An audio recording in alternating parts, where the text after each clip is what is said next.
Hello বন্ধুরা, সবাইকে স্বাগত জানাচ্ছি। আজকে একটা বলিউডের মুভির রিভিউ নিয়ে আপনাদের সামনে হাজির হয়েছি। অনেকদিন ধরে বলিউড মুভি আ সঠিকভাবে দেখা হওয়ার সুযোগ হয়নি বা ওইরকম মুভি পাচ্ছিলাম না। সো একটা মুভি নিয়ে অনেকদিন অপেক্ষা করছিলাম। এটা আমি যখন ১ম অ্যানাউন্সমেন্ট দেখেছিলাম ২০২৫ এ ভেবেছিলাম যে ডিসেম্বর নাগাদ এটা চলে আসবে। যাই হোক, সেটা শেষ পর্যন্ত মুক্তি পেয়েছে ২৬ জুন। আর এটার নাম হচ্ছে ওয়েলকাম টু দ্য জঙ্গল। আমরা জানি ওয়েলকাম একটা কমেডি জনরার একটা মুভি। সেটার এর আগেও দুটো পার্ট এসেছিল। এটা লাস্ট তাদের সিকুয়েল এসছে।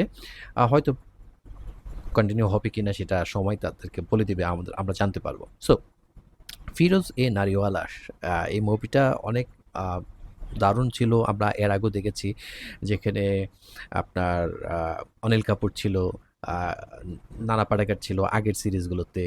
সো সেইটার একটা দারুণ একটা ইয়ে ছিল, আহ, মানে হাসির খোরাক ছিল।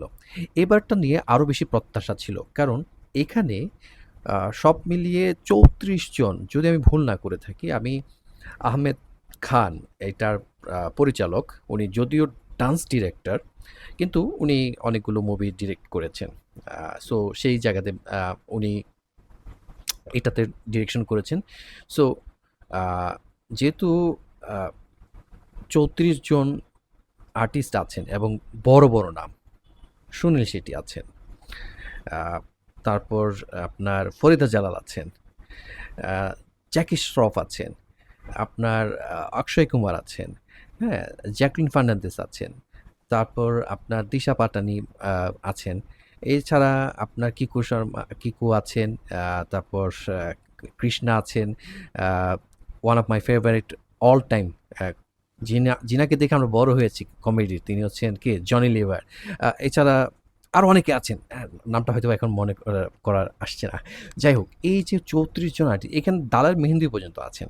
সো যেইভাবে একটা বিশাল বড় একটা টিম নিয়ে করা হয়েছিল, বাট আমার কাছে না পার্সোনালি এটা অতটা ভালো লাগে যতটা এক্সপেকটেশন নিয়ে এসেছিলাম। আমি দেখছিলাম রিভিউগুলো, দেখছিলাম ইন্ডিয়াতে যারা ফিল্ম ক্রিটিক্স আছেন তারা করছিলেন, তো অন অ্যান অ্যাভারেজ সবাই 3 স্টার রেট করেছেন 5 স্টারের মধ্যে।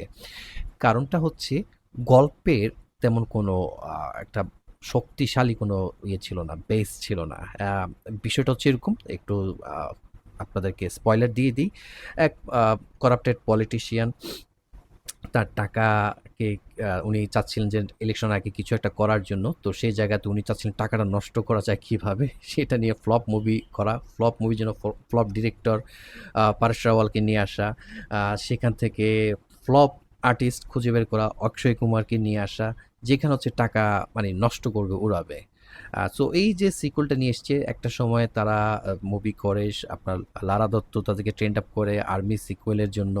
তো সেই জায়গাতে আহ, যখন তাদের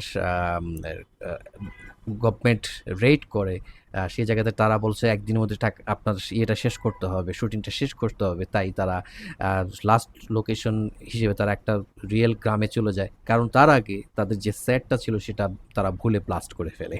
সো সেই জায়গায় যখন তারা লাস্ট সিনটা করার জন্য একটা কাছের গ্রামে যায়, সেখানে গিয়ে আসল ঘটনাটা ঘটে। অ্যাকচুয়ালি তার আগে যত যাতে কিছু ঘটেছে তা আমাকে হাসি দিতে পারেনি, আমি হাসি খোরাকটা পাইনি। কিন্তু লাস্টে যখন যায় রিয়েল গ্রামে, রিয়েল ভিলেজেসের সাথে যখন শ্যুট করে, সেখানে রিয়েল ভিলেনের সাথে শ্যুট করে, সেই জায়গাতে একটু মজাটা চলে আসে, লাস্টের জায়গায় একটু ভালো লেগেছে। সো ওভারঅল আমার কাছে মোটামুটি আমি যতটুকু এক্সপেকটেশন নিয়ে প্রত্যাশা করে দেখেছিলাম বা দেখতে বসেছিলাম, আমার এক্সপেকটেশনটা ততটা মিট হয়নি। সো আপনারা যদি দেখার সুযোগ থাকে, দেখে নিবেন। কিভাবে কোত্থেকে সেটা আমি আর নাইবা বলি। বাট আমার কাছে খুব একটা ভালো লাগেনি। মোটামুটি কমেডি দেখার দরকার, হাসির দরকার ছিল, সেটাই আমি দেখে নিয়েছি। তো আমি প্রত্যাশা করছি যে ধামাল 4 আসতে যাচ্ছে জুলাই ১০ তারিখ। সেটা আরও মজার একটা ছবি, কারণ সেখানে আরও অনেক মজার, মজার মানুষ আছেন। জাভেদ জাফরি আছেন, আরশাদ ওয়ারসি আছেন। তো তাদের সিক্যুয়ালটা একটু অন্যরকম হয়। সো আমি আশা করছি সেখানে ভালো। আরশাদ ওয়ারসি কিন্তু এখানেও ছিলেন। সো সেই জায়গাতে খুব একটা বেশি জমে ওঠেনি। সো আমি দেখেছি, এটা আমার হচ্ছে অনেস্ট অপিনিয়ন। আমার কাছে খুব একটা ভালো লাগেনি। আমি ভেবেছিলাম খুব মজা পাবো, বাট তেমন একটা পাওয়া যায়নি। আ ওই যে বলে না, অনেক আর্টিস্ট থাকলে যে এটা মুভিটা সুপার হিট হবে তা কিন্তু না। কারণ যে গল্পের জোর ছিল না। মেকিংটা যেভাবে হওয়ার হয়েছে, আ টাকা খরচ করা করেছে। আর ইন্ডিয়ান মার্কেট তো আপনারা জানেন বিশাল বড়। টাকা উঠে যাবে। বাট ওই যে অক্ষয় কুমার যেখানে আছেন সেখানে তো উনি বিশাল ভালো একটা অ্যামাউন্ট রেমুনারেশন নিয়ে থাকেন। এখন সেটা কতটুকু মিট করতে পারছে সেটা একটা বিষয়, দেখার বিষয়। সো যারা দেখেছেন অবশ্যই কমেন্ট করে জানাবেন। আর যারা দেখেননি তারা দেখে নেবেন। দেখার পরে কমেন্ট করবেন আপনাদের কাছে কেমন লেগেছে, ভালো না মন্দ নাকি চলে। পরবর্তী কোনো আরেকটা ভিডিও নিয়ে আপনাদের সামনে হাজির হবো। ততক্ষণ সবাই ভালো থাকবেন। আল্লাহ হাফিজ।